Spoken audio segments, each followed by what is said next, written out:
What is up, guys? I'm KBHD here, and my God, take a look at that feature. This is the brand new Xiaomi Mi Mix, the new world's most interesting phone in my opinion. So you remember the sharp aqueous crystal from a couple of years ago, that bezel-less phone that I've showed before, but with the chin that kind of made it look like an old Zune HD? This Mi Mix is a 2016 reincarnation of that concept, and it's beautiful. I love seeing companies go all in on like crazy unique gambles like this. People like to keep saying smartphones are boring. Well, sure, we've technically seen this before, but this phone takes it to the next level. I don't care. It has a 91.3% screen to body ratio, so almost no bezel on any of the three top sides, and a small chin. The huge display flows right up to the edges of the phone, so it just kind of looks and feels like you're holding just the display in your hands. It looks like the future.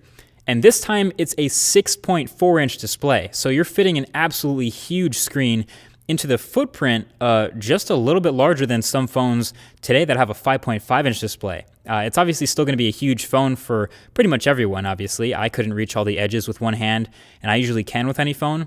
But of course, Xiaomi thought of this, and they included in the software a unique little feature to bring the navigation buttons further up, reachable on the display. So you can reach them at any time. Fun fact, this is also actually a 17:9 display, which is why videos don't completely fill it like they did with the Crystal, but pretty much everything else does, especially if you capture your own media. And the corners are curved.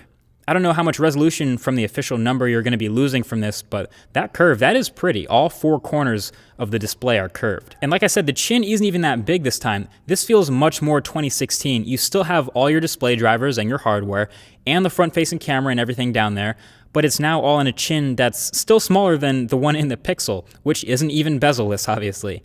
It really makes other phones' bezels and edges look big. So the advantage, again, to having this display go right up to the edges, one, the camera, the viewfinder, looks amazing. It kind of looks fake at first, actually, but yeah, taking photos and videos with this camera is sick, really immersive. Watching videos is also dope when it's a native video. Since it's a 17:9 display, you also leave the nav buttons up and don't lose any screen. But if it's YouTube or something, some third-party app, it hides the nav buttons and then you get these little black bars. Still looks pretty great though. And yeah, just generally everything involving content, you're going to have this much more immersive experience. The display looks great. You got to get like a sick high-res wallpaper, obviously, get all your apps and games. They're going to look great going all the way to the edge. Now, the disadvantage, number one, would be, because it's so close to the edge, accidental touches. But the edge rejection in the software already seems pretty good, so that's a good sign. So the biggest con now is probably durability, because you know, obviously, if you drop this thing without a case, it doesn't stand a chance with almost no protection. And this polished ceramic body is about the slipperiest phone of all time. Seriously, and as far as I know, there's only one case for it, the one that comes in the box, and no skins for it. So really, it's incredibly slick. If you don't like the included case, you're out of luck, but I guess at least the one that it comes with is actually pretty nice at keeping the modern look and a pretty frameless image.